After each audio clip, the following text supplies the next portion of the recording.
गोरखपुर में शनिवार को वित्त राज्य मंत्री पंकज चौधरी ने तारामंडल स्थित सर्किट हाउस में पत्रकार वार्ता कर ये कहा कि इस बार का बजट देश की जनता के हितों को ध्यान में रखकर पेश किया गया है। जीएसटी में कटौती की गई है, साथ ही टैक्स स्लैब में भी आम जनता को बड़ी राहत दी गई है। साल 24 और 25 का बजट इस परिप्रेक्ष्य में है कि 2047 तक हमें भारत को विकसित राष्ट्र बनाना है। उन्होंने कहा कि महिला, गरीब, किसान और नौजवान का विकास का पूरा ध्यान इस बजट में रखा गया है। इस संबंध में मीडिया कर्मियों से बात करते हुए वित्त राज्य मंत्री पंकज चौधरी ने बताया, धन्यवाद कि आप सब लोगों ने महत्वपूर्ण समय निकाला। धन्यवाद साथियों। प्रधानमंत्री जी का जो विज़न है कि 2047 तक भारत को हमें विकसित राष्ट्र बनाना है और पिछले 10 साल से जो हम काम करते चले आ रहे हैं, 24-25 का बजट भी कहीं ना कहीं उसी के परिप्रेक्ष्य में कि 2047 तक हमें भारत को विकसित राष्ट्र बनाना है, इस बजट का प्रावधान उसमें किया गया है। अगर देखें तो 24-25 का बजट 140 करोड़ देशवासियों के आकांक्षाओं का ये बजट है। हमारे एक दृष्टा प्रधानमंत्री में ये बजट के 4 मुख्य केंद्र बिंदु हैं, जो महिला, गरीब, किसान और नौजवान, जिनको सतत विकास की व्यवस्था इस बजट में पूर्ण रूप से की गई है।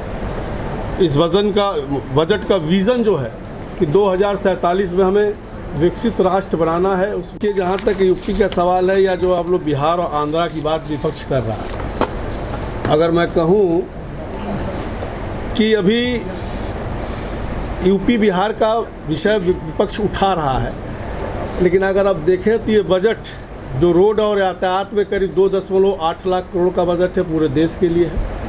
इसको विपक्ष नहीं देख पा रहा है।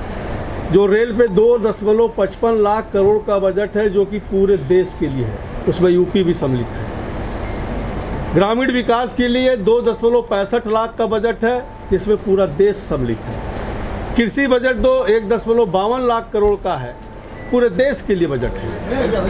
शिक्षा का क्षेत्र में जहां 1.25 लाख का बजट है, जो पूरे देश के लिए है। सेना का बजट 6.21 लाख करोड़ है, जो कि पूरे देश की सुरक्षा के लिए बजट है।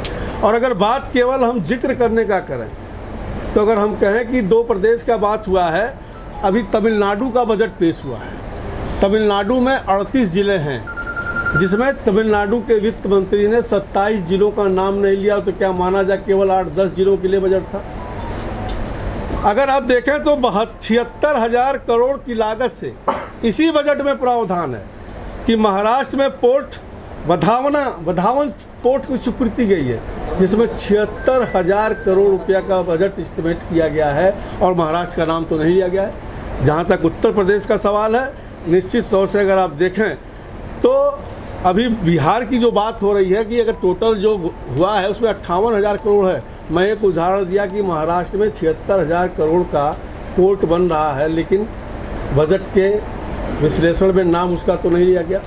उत्तर प्रदेश की जहाँ तक बात करें तो अगर देखेंगे डिटेल्स को, जो बजट को डिटेल में देखेंगे, क्योंकि डिपार्टमेंट वाइज जब बजट देखेंगे तो अनुमानतः 40,000 करोड़ रुपया करीब उत्तर प्रदेश को रोड सेक्टर में मिला है, 20,000 करोड़ रेल के लिए मिला है। ऐसी तमाम जो ग्रामीण विकास और सारी योजनाएं हैं, उसमें भी उत्तर प्रदेश का बहुत बड़ा योगदान नंबर रहने वाला। यहाँ तक कि जो मकान बनने वाले हैं, जो बसावट कवर करने वाले हैं, उन सब में भी भारी मात्रा में उत्तर प्रदेश का उसमें समायोजन किया गया।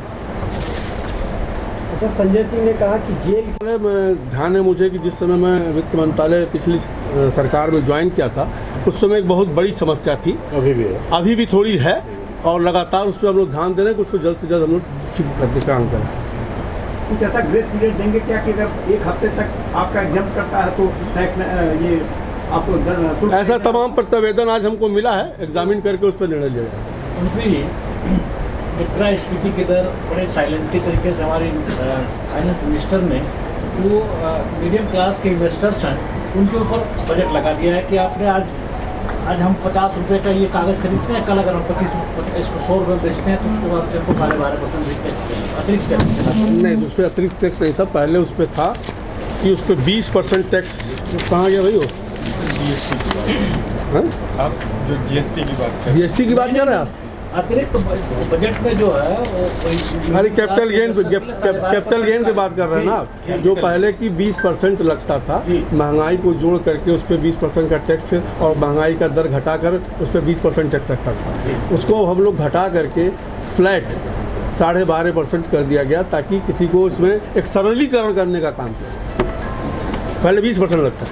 मंत्री जी, खासतौर से जो अपने 4 लेन हैं, जो हाईवेज हैं, जहाँ टूर टैक्स लगते हैं, टूर टैक्स में कोई प्राविधान इस बजट में नहीं देखा गया कि टूर टैक्स 5 साल के बाद, 7 साल के बाद, जैसे पहले सड़कें बनती थी माफ़ किया जाता था। क्या इस सरकार में इस तरह की बजट है क्या? निश्चित तौर पर समीक्षा होती है, जहाँ पर जिसका अवधि पूरा होता है उसको समाप्त करने का काम हो करती है सरकार। एक टैक्स स्लैब को लेकर हम बात करेंगे। 3 लाख रुपये तक की छूट दी गई।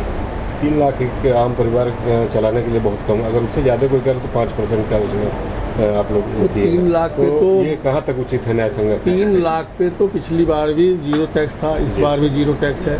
पहले 5 लाख से 6 लाख पे फिर 5% लगता था, इस बार उसको 1 लाख बढ़ाकर 7 लाख किया गया है।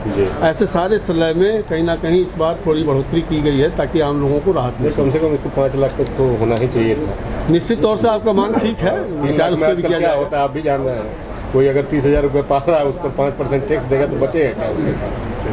अच्छा मंत्री, टोल प्लाजा पे पत्रकार मांग कर रहे हैं कि उनको छूट दिया जाए, इस पर कुछ आपकी तरफ से कुछ छूट रही है क्या भाई? नहीं, कहीं छूट नहीं है। अजय जी हमारे पुराने मित्र हैं, हमारा जवाब वो स्वयं दे रहे हैं। इसीलिए उनके सामने पूछा। निश्चित तौर से आपकी बात हम माननीय गडकरी तक ले जाएंगे, काम करेंगे। कोई कहता कि पार्लियामेंट में मेरी माइक बंद कर दी जा रही है, कोई कहता मुझे बोलने नहीं दिया जा रहा है। ये कहीं ना कहीं एक अफवाह, जनता को गुमराह करने का प्रयास किया जा रहा है।